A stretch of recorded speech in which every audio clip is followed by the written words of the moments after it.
Voilà, merci beaucoup pour l'invitation. C'est vraiment un privilège pour moi d'être ici et de venir vous présenter les travaux qu'on a fait grâce au Fonds France-Canada pour la recherche. C'est un fonds qui a été attribué à mon équipe au Québec et à l'équipe du docteur Rouquette également avec la collaboration de Camille.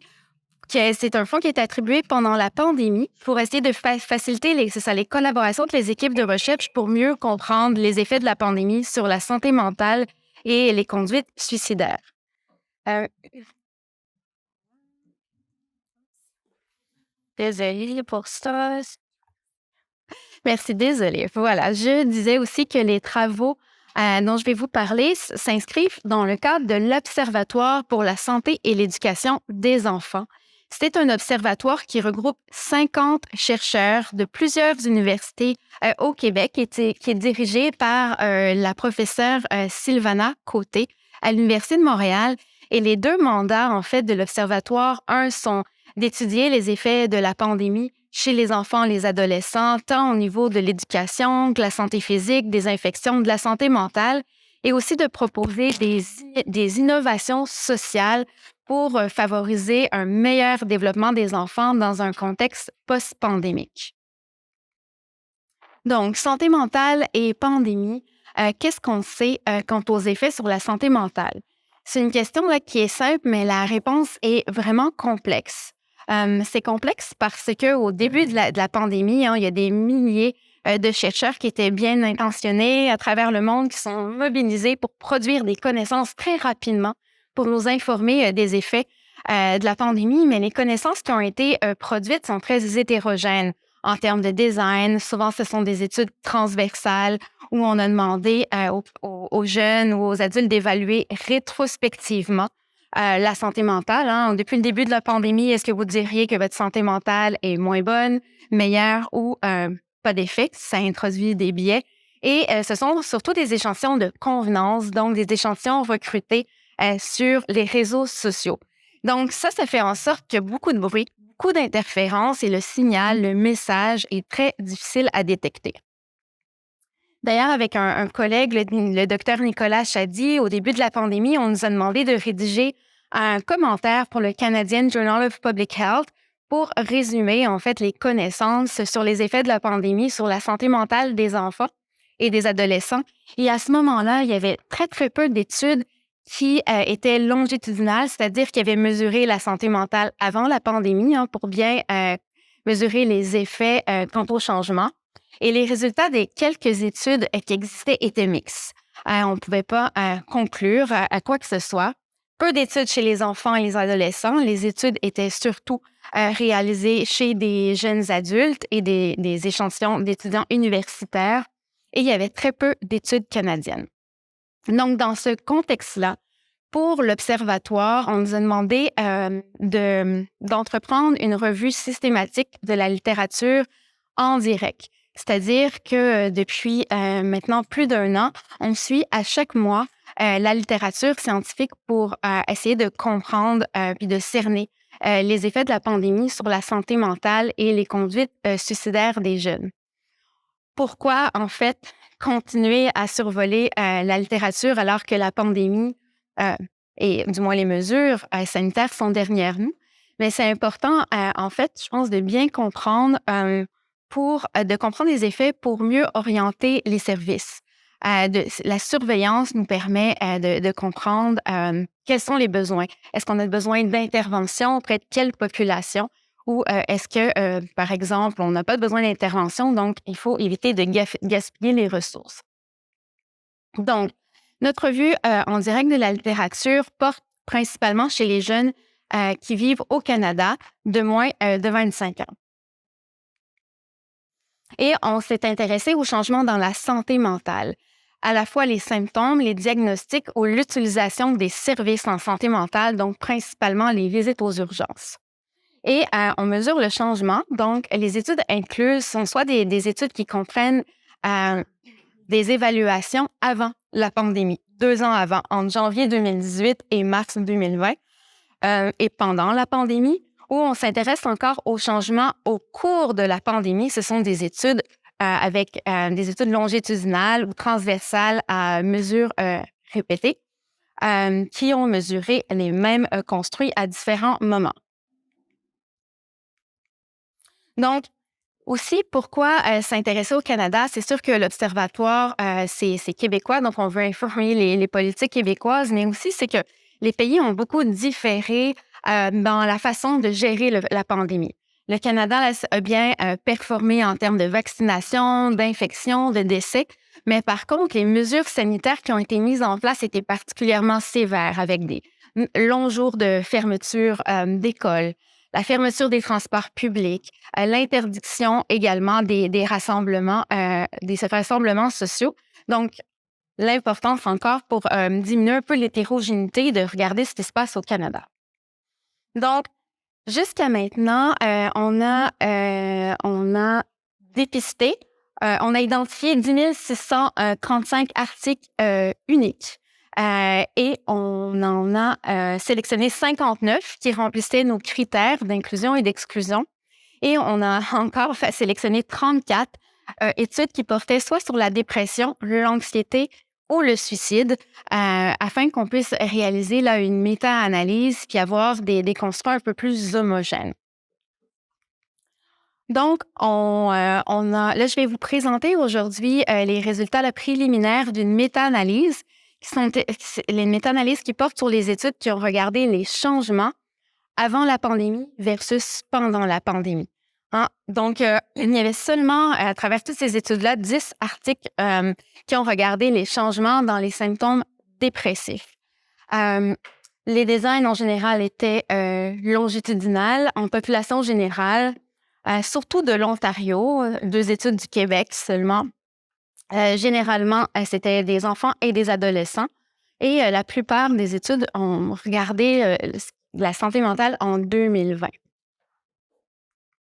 Donc, ce qu'on voit pour les symptômes dépressifs, c'est les résultats de la méta-analyse. C'est effectivement une hétérogénéité importante, là, 92 pour le I-square, avec une différence de moyenne standardisée de moins 0,13. Donc, on voit une légère détérioration. Hein, c'est un effet significatif, là, ou presque, mais avec un effet extase minimal. Donc, une légère détérioration des symptômes dépressifs. Et c'est sûr qu'on a seulement 10 études, mais on a quand même regardé les modérateurs, donc effectué des analyses en sous-groupes et on n'a pas trouvé aucun modérateur. Pour l'anxiété, on a encore 10 études et le portrait est sensiblement le même que pour l'anxiété, avec 7 études en 2020, seulement 3 en 2021, puis on n'a encore aucune étude qui ont mesuré les symptômes anxieux en 2022. Pour l'anxiété, en fait, ce qu'on a trouvé, c'est une détérioration des symptômes anxieux pour les études réalisées en 2021. Pas d'effet de l'anxiété en 2020, mais en 2021, encore là, une différence de moyenne standardisée de moins 0,12. Donc, un effet minimal, mais quand même un effet. Pour le suicide et les idéations suicidaires, il y avait juste 2 études canadiennes qui ont regardé le changement. Et là, c'est un peu difficile là, de statuer là-dessus. Une étude effectuée chez des étudiants universitaires d'une seule université en Ontario a montré une augmentation des idéations suicidaires, alors qu'une étude québécoise, dont je vais vous parler un peu plus en détail, n'a pas montré d'effet. Donc, là, moi, ces résultats-là me surprenaient un peu à la lumière, du moins, des messages qui sont diffusés dans les médias au Québec, parce qu'on nous parle constamment là, de tsunami de la santé mentale, particulièrement chez les jeunes. On ne voit pas ça dans notre méta-analyse, mais c'est sûr qu'on n'a pas une vision tout à fait objective, parce qu'on s'intéresse surtout à 2020. Mais bref, nos résultats sont quand même en lien avec une méta-analyse qui a été effectuée par un collègue à moi, Brett Toombs, qui est à l'Université McGill. Et d'ailleurs, dans notre revue de la littérature, on a utilisé la même méthodologie que Brett Toombs, qui est un collaborateur très, très étroit. Et dans ces méta-analyses publiées récemment dans BMJ, qui a été réalisée auprès de 134 cohortes à travers le monde, Dr. Toombs conduit que l'ampleur des changements dans les symptômes de santé mentale, quand changement il y avait, était essentiellement minime quand on comparait la situation pendant la pandémie à ce qui existait avant la crise. Donc, voilà le portrait à l'heure actuelle, mais je pense que c'est important de continuer de surveiller, là, surtout qu'on voit qu'il tend à avoir un effet un peu plus prononcé en 2021. Voilà.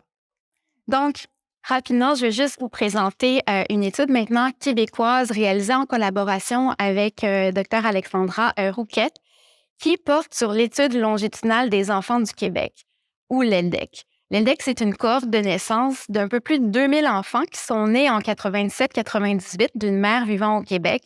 Et c'est un échantillon qui a été suivi là, pratiquement à toutes les années depuis. Là, les participants ont autour de 25 ans.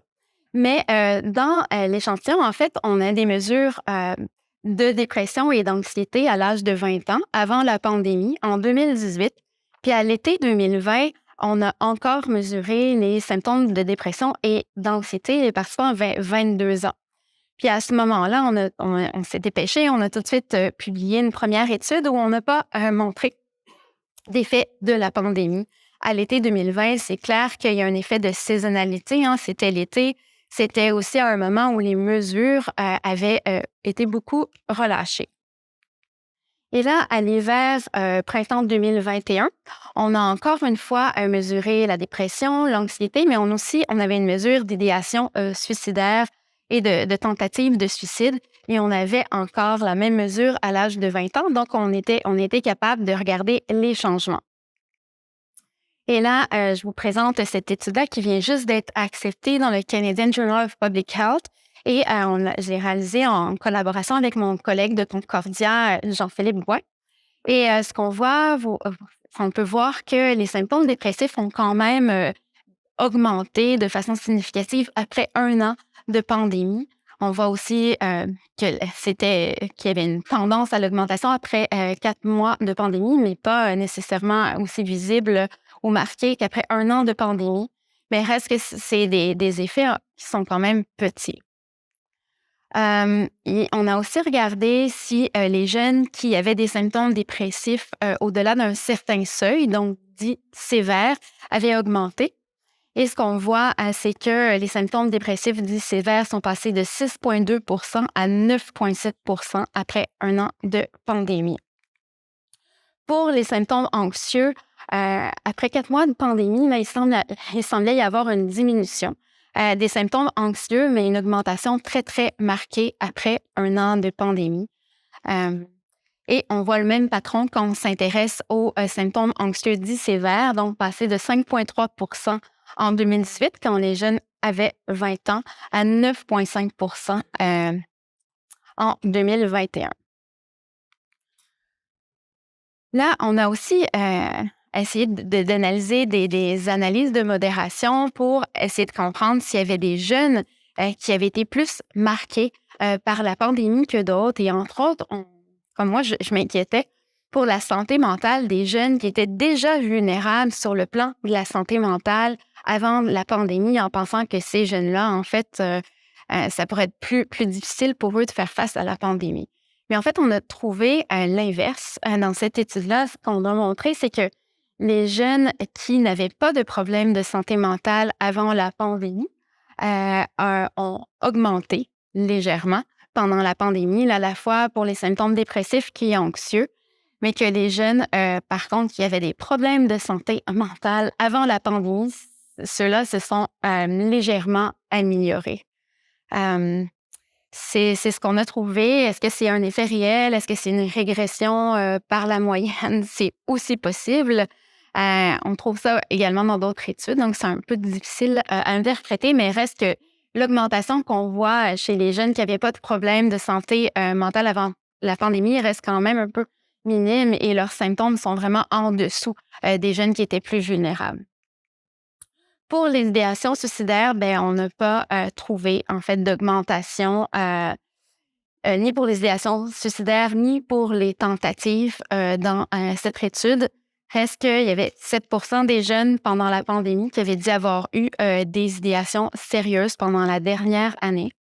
Je pense que des études longitudinales comme celle-là, ça a un avantage, du moins sur les études transversales, là, pour informer sur les changements dans la santé mentale, mais il reste quand même des limitations.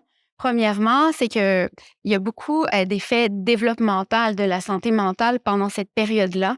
Et c'est ce qui peut confondre les résultats dans le sens que, par exemple, si on sait que les idéations suicidaires vont culminer vers 15-16 ans puis diminuer par la suite avec la transition à l'âge adulte, peut-être que ça peut aussi camoufler l'effet de la pandémie. Puis il y a aussi un effet de saisonnalité important parce qu'en 2018, les idéations suicidaires ont été mesurées au printemps. On a aussi regardé les facteurs de risque qui étaient associés aux idéations suicidaires pendant la pandémie. Et ce qui est ressorti, c'est que les jeunes qui rapportaient un sentiment de solitude, un stress financier, une insécurité alimentaire et une santé mentale fragile, les idéations suicidaires avant la pandémie étaient plus vulnérables de penser au suicide pendant la pandémie. Donc maintenant, encore pour couvrir les effets de la pandémie, je veux parler des effets de la pandémie sur l'utilisation des services de santé mentale où on voit une histoire quand même un peu différente de ce qu'on observe quand on regarde les symptômes auto-rapportés. Donc ici, une étude menée par Nicolas Chady, qui est le co-directeur avec moi de l'axe santé mentale de l'Observatoire. Et ce que Dr Chady observe, en fait, c'est d'abord une baisse là, en 2020 de l'utilisation des services de santé mentale, donc moins de visites aux urgences. Cette étude-là, d'ailleurs, c'est une étude qui a été réalisée dans un seul hôpital à Montréal. Mais par contre, en 2021, ce qu'on voit, c'est une augmentation des visites aux urgences, là, à la fois chez les plus jeunes, chez les plus vieux, et surtout marquée chez les filles. Mais dans cette étude-là, on ne pouvait pas regarder la nature, en fait, la raison pour les visites aux urgences. Mais on a des données de l'INSPQ, qui est l'Institut de la santé publique du Québec, qui effectue une surveillance très, très serrée des comportements suicidaires dans la population du Québec. Et ce qu'on voit à gauche, c'est ces visites aux urgences pour idées suicidaires chez les 10 et 14 ans. Puis à droite, c'est pour les 15 à 19 ans. Et en fait, les lignes sont séparées par sexe, en vert les garçons, puis en bleu les filles. Et ce qu'on voit, c'est qu'en 2021, là, surtout chez les filles, il y a une augmentation très marquée de l'utilisation des visites aux urgences. Un effet qui semble s'atténuer pour 2022, mais il va falloir quand même continuer à suivre, à surveiller. Et on le voit aussi, c'est un patron qu'on voit là, à la fois chez les 10 à 14 ans que chez les 15 à 19 ans. Voilà, ça, c'est les visites aux urgences pour tentatives de suicide. On voit aussi cette augmentation en 2021 très marquée chez les filles, mais ça ne semble pas autant diminuer, par contre, que des visites aux urgences pour les idéations suicidaires. Les résultats qu'on observe au Québec de l'INSPQ sont aussi en lien avec une revue de la littérature avec méta-analyse qui vient d'être publiée dans Lancet Psychiatry. C'est une méta-analyse qui a regardé en fait l'effet de la pandémie sur les visites aux urgences pour les comportements suicidaires à travers le monde. Et ce qu'on conclut en fait, c'est que l'augmentation était plus marquée chez les filles avec un risque relatif de 1,39 que chez les garçons, le risque relatif de 1,06. Voilà. Donc, quoi retenir? En fait, d'abord, il y a peu de changements dans les symptômes dépressifs et anxieux et les idéations suicidaires selon les données méta-analytiques. Il y a une augmentation des symptômes dépressifs et anxieux en 2021 chez les jeunes adultes, selon notre étude au Québec. Une augmentation marquée de l'utilisation des services aux urgences pour les idées et les tentatives de suicide au Québec, ailleurs dans le monde. Et ce que je veux juste conclure ici par des pistes de réflexion avec mon collègue, on était aussi invités à écrire un commentaire suite à la publication de la méta-analyse sur les visites aux urgences. Et en fait, dans ce commentaire, en fait, on élabore sur des pistes de réflexion parce que, bref, les questions soulevées par l'augmentation des visites aux urgences sont nombreuses. D'abord, on pourrait se demander si l'augmentation des visites aux urgences pour le risque suicidaire, est-ce que ça reflète une dégradation de la santé mentale des jeunes qu'on capte pas tout à fait actuellement avec les études actuelles, mais qui est probable, ou est-ce que c'est un problème d'accès aux services de santé mentale? Entre autres, au Québec, l'accès devient plus difficile en l'absence d'options de services à l'externe. Ben, les jeunes tendent à se tourner davantage vers les urgences pour obtenir de l'aide. Autre chose, c'est que, bon, on sait tous que les garçons sont plus à risque de mourir par suicide que les filles. Pourtant, on observe une augmentation des urgences, d'utilisation des urgences par les filles. Qu'est-ce que ça signifie?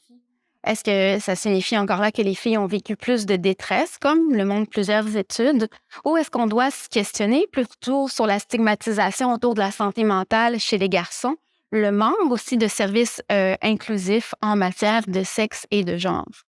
Autre réflexion, encore, si les jeunes se tournent davantage vers les urgences, est-ce que les pédiatres et les personnels des hôpitaux sont suffisamment formés pour évaluer, pour intervenir avec un jeune à risque suicidaire? Il y a d'ailleurs une étude aux États-Unis effectuée auprès de pédiatres où les pédiatres disaient être fortement d'accord avec le fait que la formation est très importante sur l'évaluation et le risque suicidaire. Par contre, très peu de pédiatres, seulement une minorité avaient reçu une formation adéquate pendant leur formation initiale.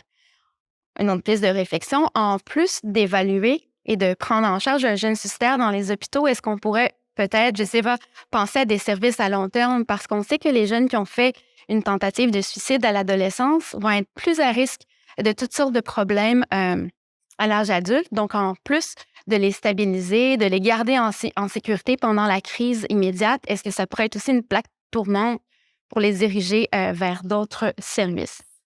Donc, voilà pour la partie du Québec et je laisse à Camille. Merci.